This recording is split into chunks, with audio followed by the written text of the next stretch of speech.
What's up, besties? I hope you're having a stunning day. So, I've been planning on making this video for quite some time. I had the intentions to make it ever since I made this YouTube channel, and I will get to why I didn't make it then and why I'm making it now, near the end of it. And because I want to go through everything that happened chronologically. You saw the title. I was in a choir for 9 years, and it sucked. At least for me, because I know that there are people who don't feel the way I do. I also know that there are people who do feel the way I do about this particular choir. I have talked to them, we've shared their experiences. One person whom I used to talk with about it was actually my roommate from high school. I love her. And in high school, we've been already not a part of it all, and I started to realize how messed up a lot of what I experienced or witnessed was. Also, some time ago, I saw a TikTok. I can't find it, so sorry for not crediting, but it said something like, to the people outside of Poland who went to music school, was yours a code too? And the replies were full of Polish people talking shit about their music schools and choirs, so the target audience wasn't reached. But it made me realize that maybe my choir isn't special in that, and I can't trust my memories on how much it said. Because one problem I'm experiencing is that I don't remember a lot of what happened.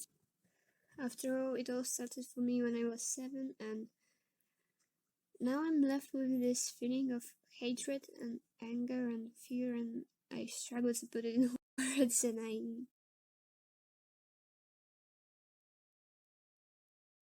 just think packing it and writing a script about it, trying to catalog all I can still remember, and just sharing that with the 5 people watching my videos. Might just be cathartic anyway. Also, just before I start, I have 2 disclaimers. Number 1, I'm not naming the choir, nor I'm naming the people involved. But I might come up with like nicknames for recurring characters because I don't want to dox my location. And number 2, some of the things in the story I only witnessed, and I feel awkward sharing them. But even just being a witness made me so scared as a kid, and I think omitting them just because I wasn't the main person affected wouldn't make sense. But let's get back to the beginning.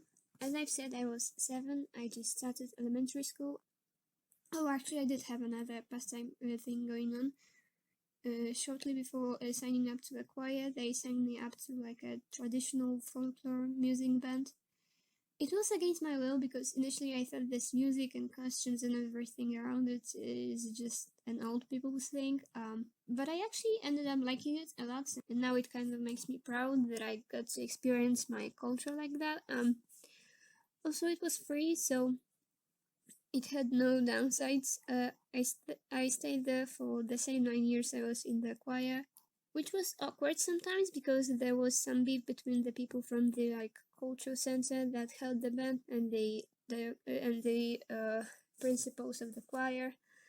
On a side note about the toxicity of choirs and music schools in general, I remember that a few people from the traditional music band had to quit because their music school made them.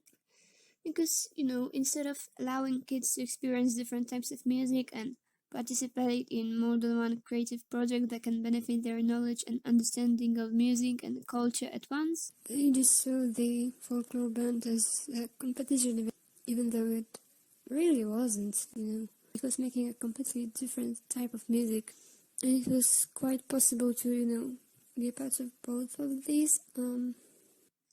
Anyways, I am in the 1st grade, and one day the choir director comes to a class. We sing. I think she also teaches us some new song. I don't really remember much. She somehow gets to listen to us individually, and when I got home, I had a little invitation to the choir, printed out on a cloth of paper. I think only her chosen ones got these, but I might be wrong. It was 14 years ago, and I was barely an overgrown fetus for most of the story, actually.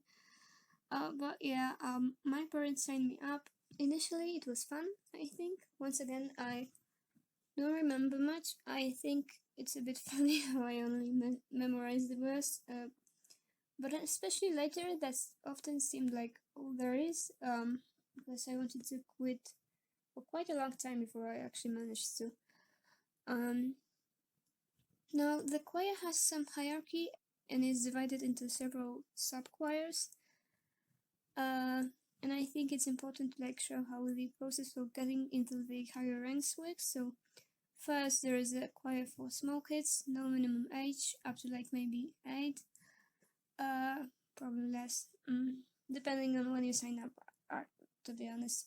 Second was the middle choir, made out of kids up to 10 maybe, or alternatively for kids from outside the town. There were other choirs that were to serve the roles of these, and these kids would just go straight to number 3 after that, which is the main choir. And then later on they also created the older choir. I'm not sure what minimum age to give here, because it's shifted a few times, but it's 13, 14. I believe I got there when I started middle school, so I was 13.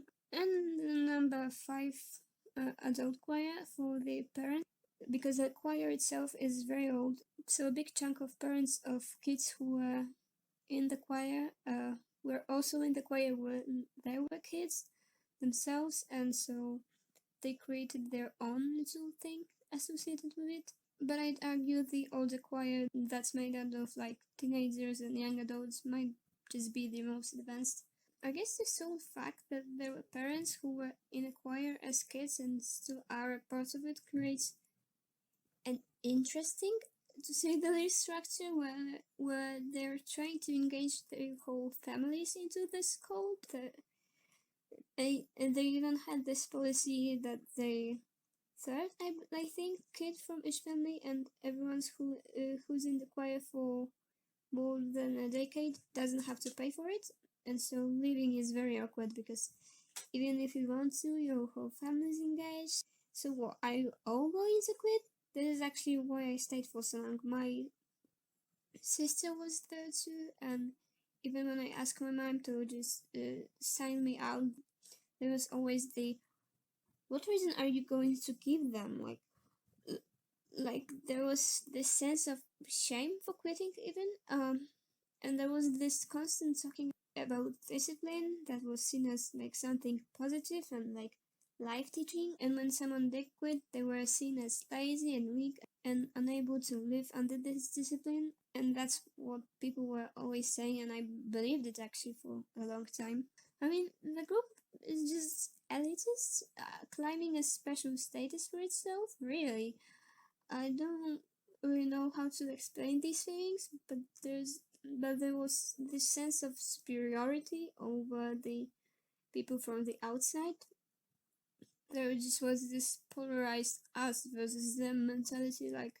If someone discourages you from being in the choir, they're probably just salty that they were so weak to endure this discipline and the rules. Because comparing that to either the folklore band or the anything that was going on in school, it was just very strict. There was a ton of rules about what you can have, what you can wear, how you can look. I'll get to that later, but even where you leave your things. I remember one time someone left their bag on a bench outside of I'll call it a classroom, and one of the principals saw it and asked whose that is, and that person wasn't there at the moment, so the principal, because she wanted to sit on that bench, just took the bag and put it in a trash can. I don't know, that's just weird.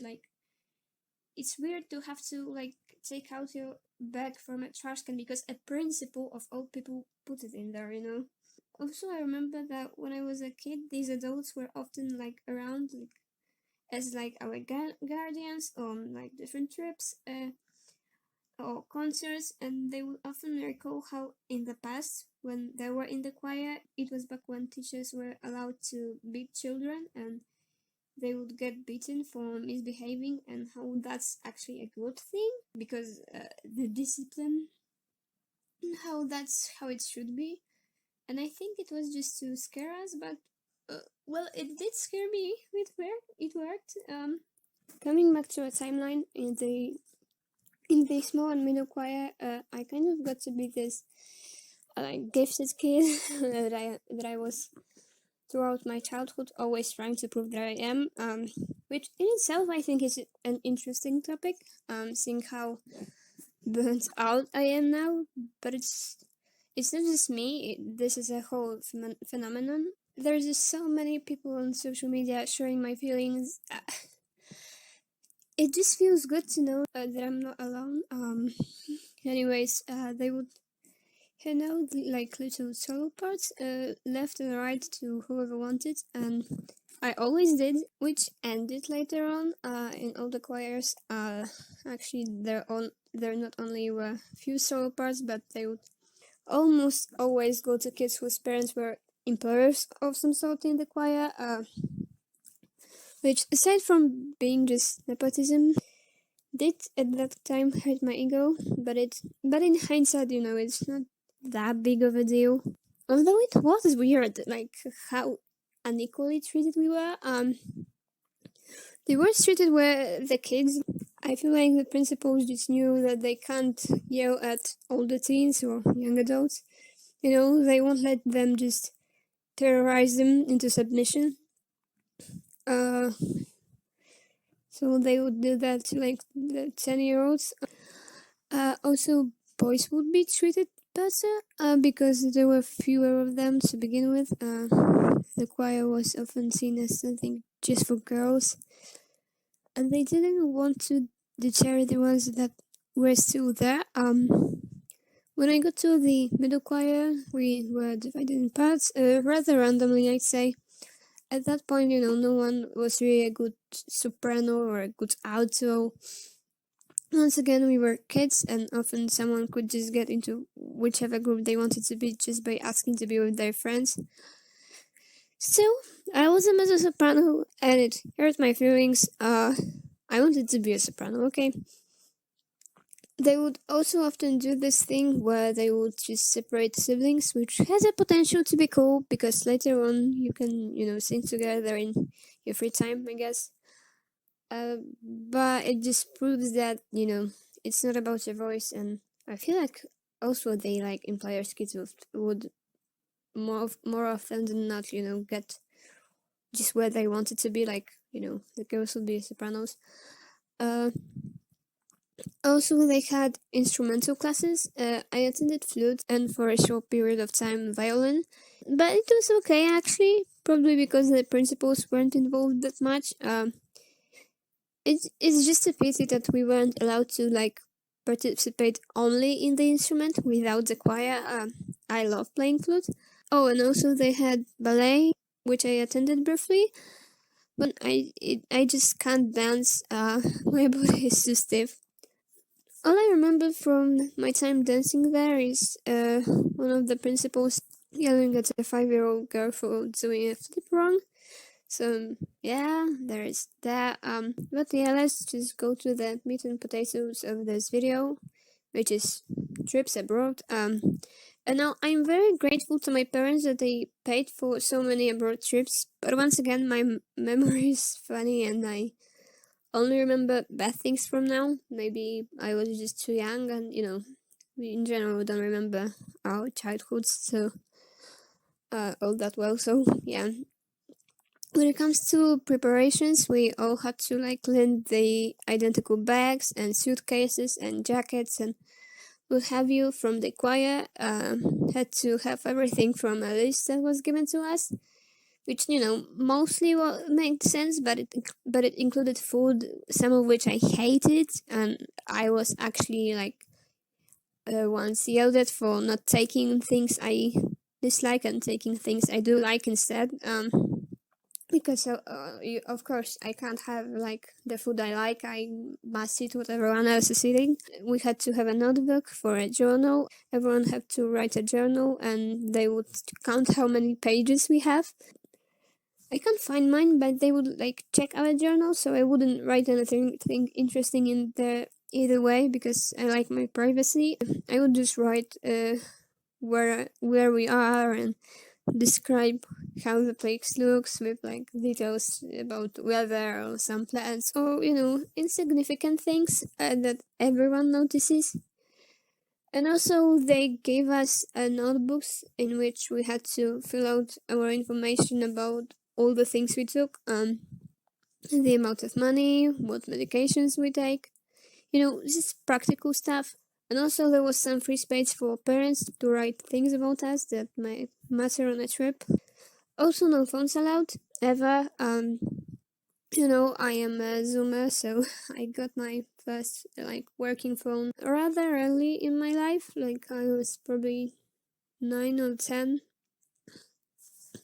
I didn't have like internet access or anything like that, but technically speaking, if I was allowed to have my phone, I would be able to like call my parents or something. But yeah, you want to call your mom and tell her about the bullshit that is happening? Well, you can't. You are not allowed to do that. And I think it was actually given to us as a reason why we can't do that. That like later on, if they do, they will like get phone calls from parents that are worried or something, and also that you have to like teach yourself to be calm when you're away from parents, even if you're a small child. It's a weird reason because everyone learns that eventually. So why force that on people? First trip was an exchange with a choir from Czech Republic, with living in the houses of people from the choir and vice versa, which is in general a cool idea because it's not only cheaper than a hotel, but you also get, like in my opinion at least, a more authentic experience. I was like nine, I think. So first a girl from Czech Republic came to us and lived with us, and then I went to Czech Republic. I have no idea how we communicated, to be honest. I know Polish and Czech are from the same language group. They're both Slavic, so it's not I can't understand anything from Czech at all. But still, I didn't know English yet either, so I remember saying a word that is normal in Polish but is a swear word in Czech around an even younger kid than me, and then like realizing what I've done and desperately trying to explain what I meant but not being able to, so that was funny. But yeah, I think it's cool that now we have technology that's kind of helps us to like prevent this sort of situations when we don't understand each other. Like not that long ago, we would have people from like Japan invited here, and so we would just use Google Translate constantly. Especially that these were also kids, so even if I can speak English, they can't. So, but yeah, when it comes to like the things that actually matter in this story, because I'm just throwing all my memories I have in general out. I remember when we were in a school canteen and we were there to eat supper, and no, I'm a picky eater. I won't hide that. My mom actually wrote in that notebook where there was place for parents knows that they shouldn't be worried or try to make me eat when I don't want to. I will eat something when I'm hungry enough. Anyway, they gave us like pork chops, salad, and potatoes. I hate pork chops in general, but that one was just particularly bad. I could barely cut it and I wasn't able to chew it, so I ate just a bit of that pork chop. I ate the potatoes, I ate the salad, and I just went to the Czech to give back my plate because I didn't want to eat it. There I was caught by one of the principals. I will call her Miss Susan. Later on I will mention her husband. We'll call him Miss David. The two of them have been like the principals since the beginning, so they were in charge of everything, and they often in center of everything bad going on. Like the whole group was focused on them, and they could do and act however they wanted, because they were not accountable to any authorities. They were the authority. Since it's not even like an official music school, they didn't need to like follow the official music school rules or anything like that. I don't know how music schools work, to be honest. Well, anyway, she did not like the food waste. No, don't get me wrong, I don't like wasting food either, but the way to solve it isn't treating your body like a trash can. I'd actually say if the experience of eating was more unpleasant than the experience of being hungry would be, the food is wasted anyway. The food was just given a negative value. I don't care. But yeah, she walked with me to the adult table where she was sitting with her husband and just forced me to eat it. After a few minutes of struggling, I started to cry, but it didn't change anything. I was choking on it. Once again, I wasn't able to chew it properly. I was gagging and they just told me to stop, but I couldn't, and I told them that I just feel like puking. I know it may not sound that bad, but this memory didn't stuck with me for no reason, The canteen was getting more and more empty as the other kids were leaving, but I wasn't allowed to. I told them about the note my mom wrote. Didn't help. I was sitting there crying very heavily at that point and just gagging until I puked it all back on the plate. Then they let me go. And that's not even the end of the situation, because then I was actually punished by being made to carry someone's instrument for them when we were preparing for some concert. Which, once again, this part of the story might have sounded dramatic, but that was probably the only time in my life when food made me puke. Like not food poisoning, just food being gross. So yeah, I rarely ever puke just in general, to be honest. Like, I got sick to the point where I was puking like maybe 3 or 4 times in my life, and drunk to the point where I was puking like once. So yeah, and that was homemade alcohol, so that was predictable. I mean, actually, that wasn't predictable because it was my first time, but yeah. It's not like it didn't make sense. In the same trip, there was also another situation. So, the choir had these ugly berets.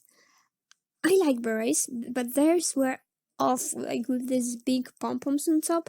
And we were to wear them like on some chosen day. But since we didn't live in one hotel, some kids just left them at the homes and didn't have them. Everyone forgets things from time to time. How did the principals react? They made all these kids stand in a line in front of the bus where everyone else was. Like, we were all in the bus. And then one of them, one by one, just slapped every one of these children in the face. Like, everyone. What the fuck? And then on top of that, they were obviously carrying the instruments. I think it might have been the same day my puking thing happened, but I'm not sure.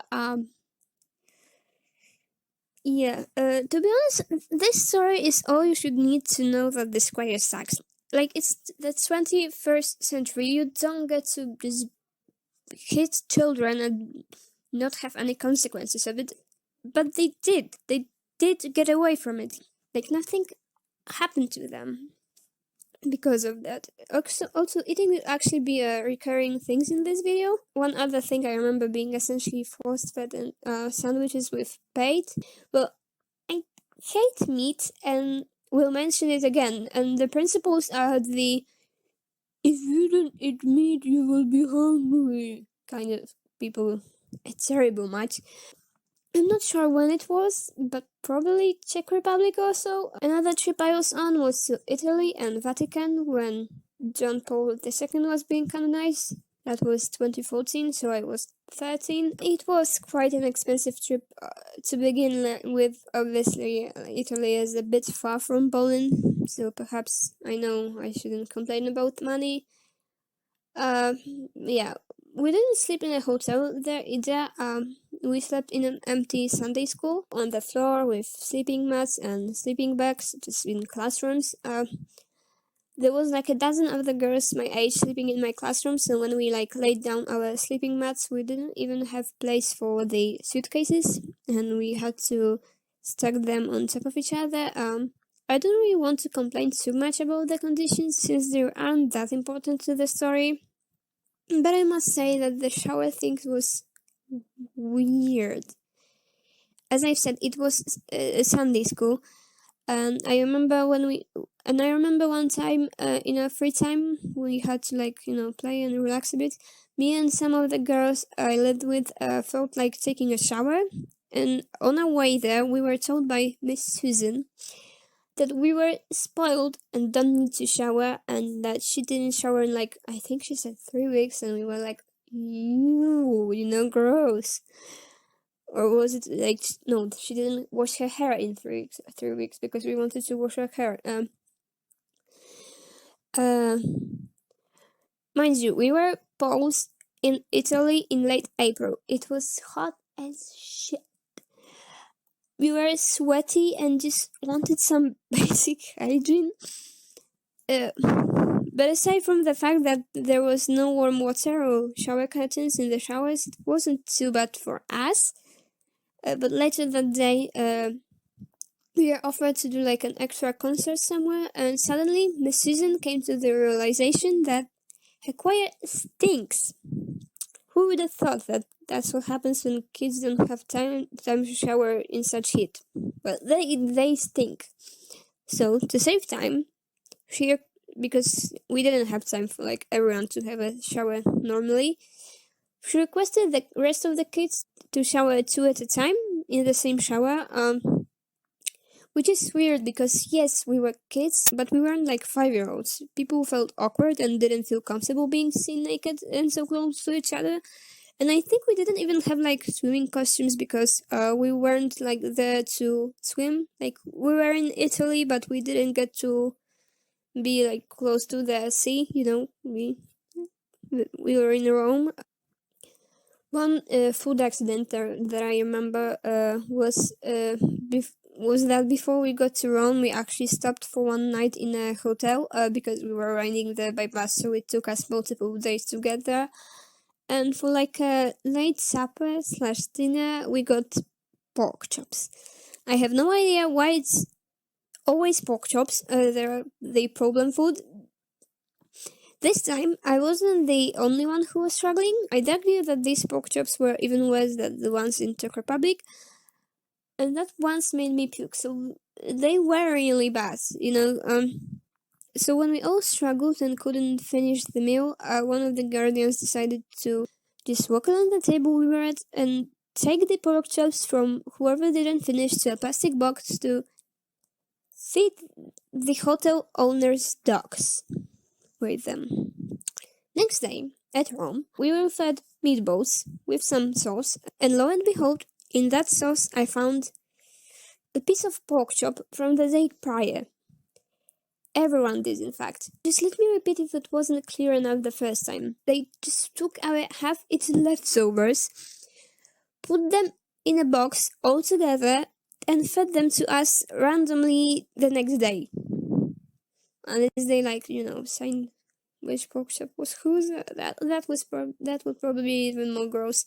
Now they gave this to us on plastic plates, and there was just one trash can available, and there was one of the guardians standing right next to it and making sure that nobody throws away any food. And just so you know, I'm doing the air quotes here. Now, I hate meatballs because I hate meat in general, and I hate sauces if they're not on pizza or Subway sandwich or food like that, because I hate when my foods are touching each other. But I was willing to force myself to eat it. Someone else's leftovers that were unedible even the day prior? No fucking way. So there I was, looking longingly at the trash can, Vietnam flashbacks from Czech Republic in my brain, and one of my colleagues had mercy on me and ate it. I will forever be grateful to her for that. And again, it might not sound so bad, but I'm just terrified of being screamed at, and then being screamed at for crying. And I can't bring up particular situations of when that happened just off the top of my head, but I just knew that if the principals get upset at me, that just was going to happen. Also, one weird thing we would constantly do is just randomly singing, both in public and in places where I would agree it's not appropriate. Like, we would just walk into somewhere, the principals would decide there's good acoustics there, so we sang. I remember doing it in metro in Rome, but also in like churches. Like, we walked into St. Peter's Basilica and just started singing. There is this saying in Polish that goes, the one who sings is praised twice, but the one who has to listen to that praised 3 times. And as much as I'm not currently a fan of praying, that is true. This behavior is obnoxious. Like, don't sing in public. I'd say it's just as rude as like playing your music loud in public. Sometimes even more if you can't sing. I don't know. There is just a lot of like these weird things that we would do to like bring attention to ourselves. Dressing all identically, even if we weren't to like going to a concert or anything. We were just supposed to casually wear their t-shirts and these berets. And there was just a ton of rules about everything, and they would do this moral policing also a lot.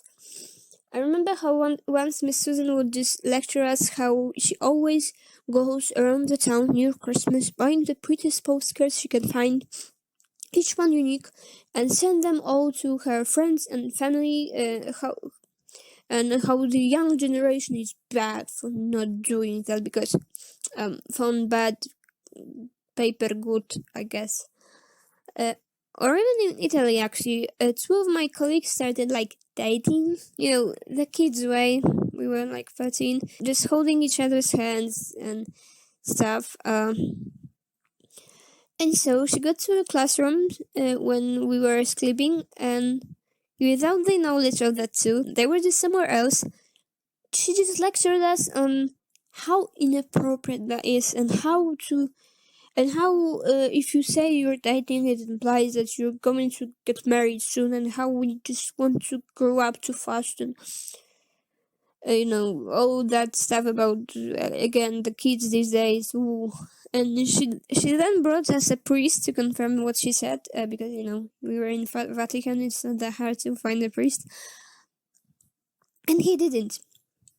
He actually said that it's fine as long as it's just holding hands, giving each other, like heart-shaped presents or stuff like that.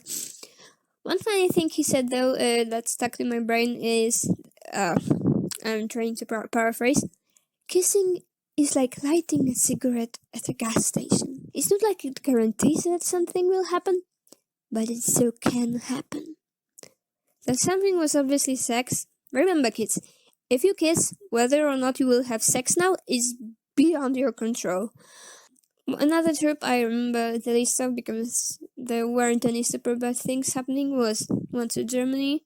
Once again, we were sleeping in other people's houses, and the family I was living at was very nice, and also the food was good for once. One thing I do remember, like, oddly vividly, was how they handed us like CDs of our choir singing and told us to just go around the place and walk up to German people and try to sell it to them for 20 euro. 20 euro was too much for this. They weren't even like nice quality studio recordings, just some clips from some concerts put together. We actually did this in Italy too, but at least the money they made us earn from them were spent back on us, and we got some really good ice cream, which was an exception from the rule.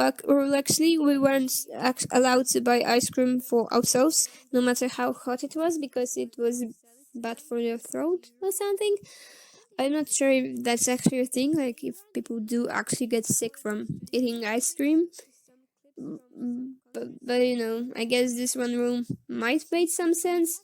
I don't know, I felt like a beggar saying those cities, and I was treated like one by the Germans.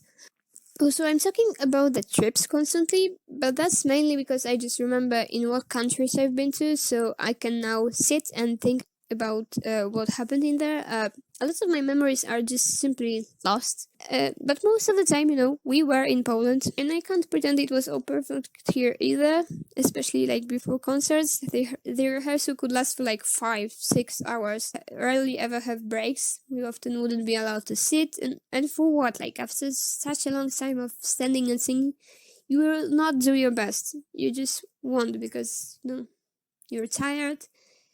Uh, your throat can actually hurt now, not after ice cream. Now, after so many hours of using it. Um, we were just expected to devote inordinate amounts of time to the group as if we didn't have school or like didn't need any free time actually. We really did spend a lot of time together, is what I'm saying. Days of my life wasted on something that never paid back, that I will never get back. And they charge me for that because it's not enough that the choir keeps winning some monetary prizes. One situation that stuck in my mind was you know how the singing coaches, like if you watch them on YouTube or somewhere, would often hold their hand on the singing person's stomach. It's to feel whether their midriff, that's how Google translates this word to English, is moving because it's supposed to. That is just how you're supposed to breathe while singing to get like the most out of your voice. So in my choir, they would do that a bit differently. They would like hit you in the stomach, like stabbing you with their fingers. And it was always painful. But this one particular time, Mr. David did this to me. I just couldn't take it. I started crying, which it might sound like I'm doing often in the story, but outside of it, I'm really not. I I don't remember when was actually the last time I cried from like physical pain, and I'm a very clumsy person, so I constantly get like some cuts and bruises and scratches. And it doesn't make me cry. My parent doesn't make me cry, even though I often can't even sit straight without painkillers. Uh, So that hit was just that bad. Like I'm not accusing him on doing that on purpose, but it did hurt. Okay. Uh, So I wanted to walk out of there, but he stood between me and the door, so I couldn't, and I tried to like cover my face with the sheets of whatever we were singing at that moment. But I could hear like other kids laughing at me, so it's safe to say my attempts weren't successful. And then later there was a short break, so I just ran out of there, despite the fact that we are to continue. And I ran home, and I didn't want to ever go back there again. But my parents made me. To be fair to them, I didn't tell them what happened, so they had no way of knowing. But still, I think they should have just let me do what I wanted to do. Also, I feel like the song choice was at least weird sometimes. Like most of the times, don't get me wrong, we were just singing like religious songs, so you know. But yeah, we would often sing like in foreign languages, usually pronouncing stuff wrong, even when it comes to English. I remember we used to sing this song called "For the Beauty," which is funny because Mr. David was always like praised so much for his knowledge of English and how he can speak English and oh, he's so good at speaking English. So, and he never said anything about the beauty. But we would also sing stuff like Siahamba in Zulu language, but we weren't even told what language that is. It was just African to me after the moment when I googled it for this video. Oh, and also the like Oh Freedom song. I don't think we butchered it, but I wish we were told about its meaning because I found out that it has to do with some civil rights movements from American Horror Story of all things. Once we sang a song in French that was like weirdly sexual, and it was pointed to the principals that perhaps children shouldn't sing it, but they didn't care. Actually, about the sexual stuff, it gets even worse because at one point the choir made their own pseudo traditional folklore music band, and one of the songs they sang was literally about a wife cheating on her husband, and each verse was about where she was doing that, like top tier boomer humor. I guess. But why would they make children sing it is beyond me. I also remember one of the ladies who was like making this band was trying to persuade me to join it instead of the one I was in, as if it compared, because it didn't compare. I don't want to be like rude that about music, because my point here is that they just mixed a lot of like contemporary stuff into it, so it wasn't exactly a folk band. They just took some of the elements of that aesthetic, mainly just the scarves, I think. Like, even when it comes to costumes, they just have the scarves. So, and the last trip, because let's go on, was to Hungary.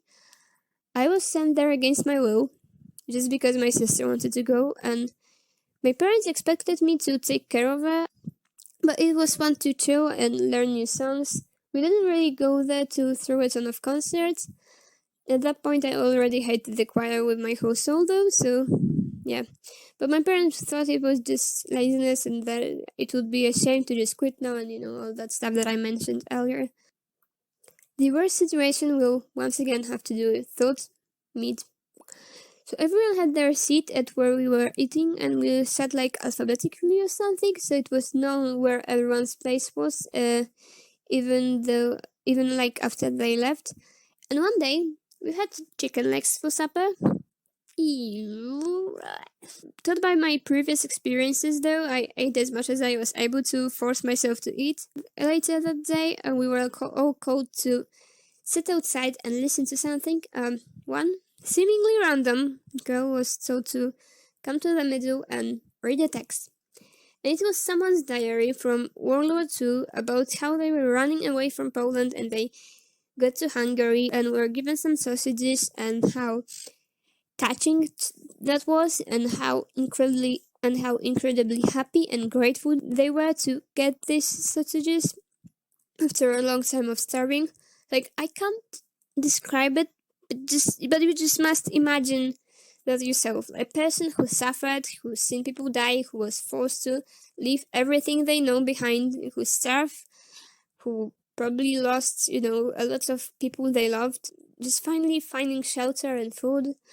And the girl was reading and reading, and I think she was like starting to realize why she was made to read it.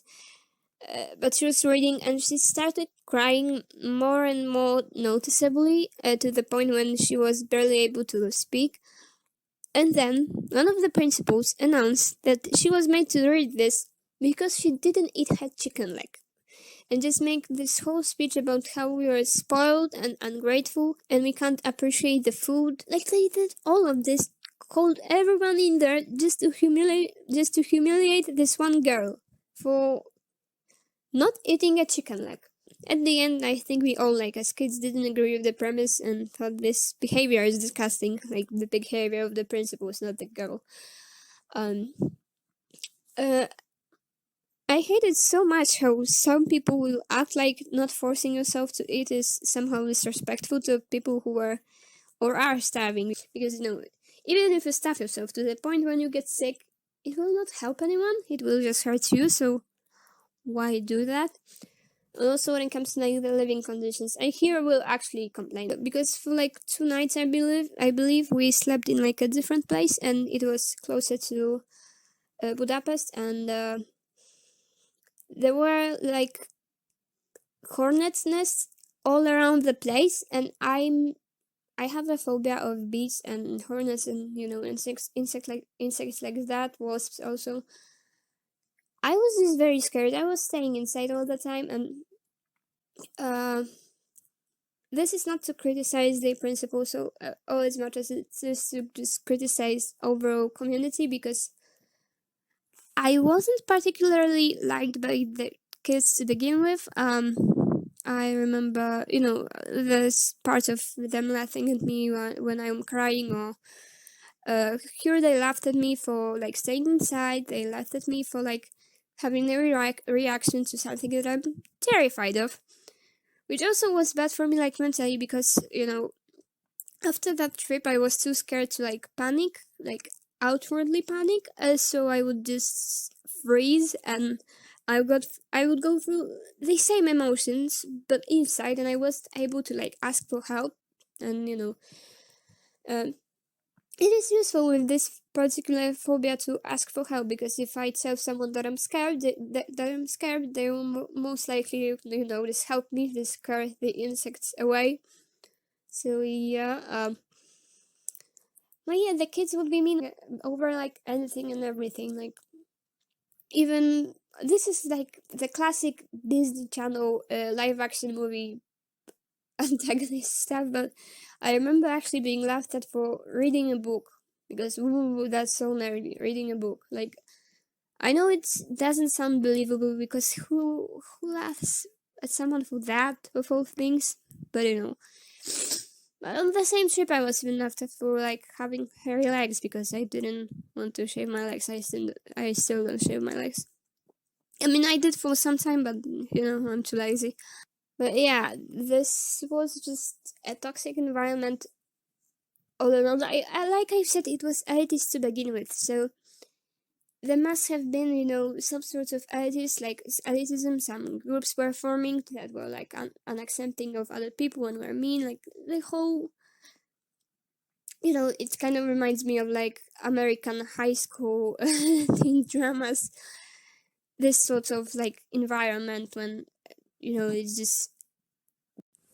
But yeah, as I've said, that was just for like 2 nights, maybe 3. Most of the trip was spent at the Balaton Lake. No, I don't like sun. I'm very pale and I get easily sunburned, so I mostly just sat in the shadow, covered in thick coat of sunscreen, reading and drawing. And surprise, surprise, Miss Susan took even that as a problem. You're having a good time doing what you want to do instead of what I want you to do? Not allowed. Go swim now. Why aren't you tanning? I don't want my choir to look pale and sickly. I mean, our looks were just judged constantly. Forgot to mention that. I remember one girl having problems for wearing leggings, because leggings are basically tight. I was once scolded for wearing multiple friendship bracelets at a time, because one is normal, but that's just cutesy. We weren't allowed to have bangs that covered our eyebrows, no shorts or skirts that don't cover arms allowed, because why wouldn't they just slut shame teenage girls and on top of everything and so on? There was more. It's just, I there's just always this expectation to like look neat, I'm going to say, like prepared, like maybe elegant even at some points, and I don't like that. I'm going to criticize it, not because like there's something wrong with looking neat, but because there is nothing wrong with not looking neat. So if I want to be comfortable, I want to have my own style or look unique, or just uh have my own identity, it shouldn't be a problem. Or like wear makeup, even because we were rather young, but I still think like the whole no makeup rule is weird. If kids want to experiment with makeup, why not? But yeah, how did I get out of that coat? In the end, I moved.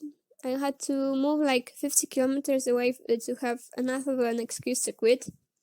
I went to a high school in another city and I lived in a dorm, so you see, I couldn't possibly be there for the rehearsals. Technically speaking, I could, I just didn't want to. Miss Susan and Mr. David are just really weird people, I must add. After so many years working with children, they never understood how children's minds work and how they don't see the world the way adults see it, and how hurtful yelling at them or hitting them or humiliating them is. I'm just glad they don't have children on their own. They would be terrible parents. And I don't care that this is mean, and if they wanted to have children, like, that's very sad. I don't care. They shouldn't have them. I'm glad they don't. But there are also so many things that I've just heard about them that just like that one of them told a kid that their parents don't love them, and this was like particularly hurtful to that child because they had their difficult family situations. Don't add on top of that like any more suffering, please.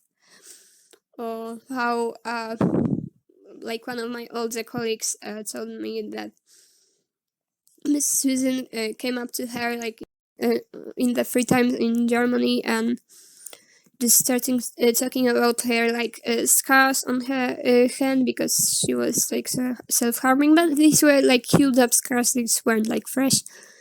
And with this whole, oh, don't be sad, everything's going to be alright, and you know, this whole weird fake positivity that usually didn't come out of her mouth, like she didn't usually act like that. And you know, on the same trip, I remember also like we were the two of us given like the big water bottle, like I think it's like 2 liters or 5 liters, I'm not sure. And we were to share this water bottle throughout the day, so it was for both of us.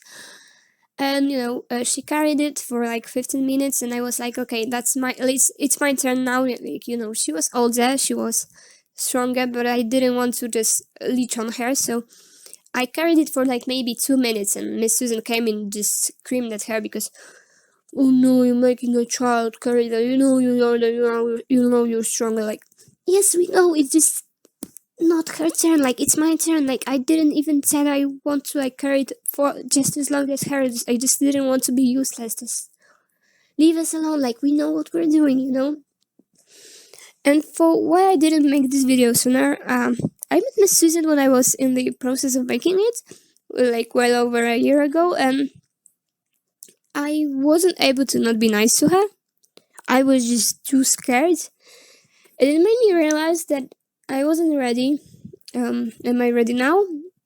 I don't know. But as long as this video it's a summary of 9 years, so it's really not that much. It may just be all that there is left in my brain. I don't remember things. And I feel like what I don't remember is just as important as what I've said, and the longer I wait, the less I will remember. And yeah, I was just reminded about that topic because I have had a little fight about it with just someone who, you know, that didn't believe like that what I went through was, you know, hard and unpleasant. Yeah, even when it comes to like the toll it had on me with this whole eating thing, because you know, they weren't the only people who are like forcing me to eat things I don't want to eat. Like, I never know where to end eating or like how much I want to eat, because you know, I was never allowed to like quit eating when I was full. I had to just stuff myself with whatever was left on a plate. So I have this tendency to either like force myself to eat now, or to just like quit eating as soon as no one's looking and throw away everything I have so that I don't have to eat it, even though I am not full. I am far from it, so I don't know. Yeah, to summarize, I don't know, I don't want it to be too worrying, you know, it's not like an idiot or anything, it's just a bad habit that I have and that I have to work on. But yeah, to summarize, it sucked. Fuck everyone who like contributed to treating children this way. If you want to share similar experiences with me, or an opinion, or even different experiences, you know, if it was fun for you, like good for you, you can share that too. Or an opinion on either what I said or the drumming in the background, I'd love it if you left it in the comment section down below. And for now, just stay safe, stay hydrated, wear a mask in places where masks should be worn, and goodbye.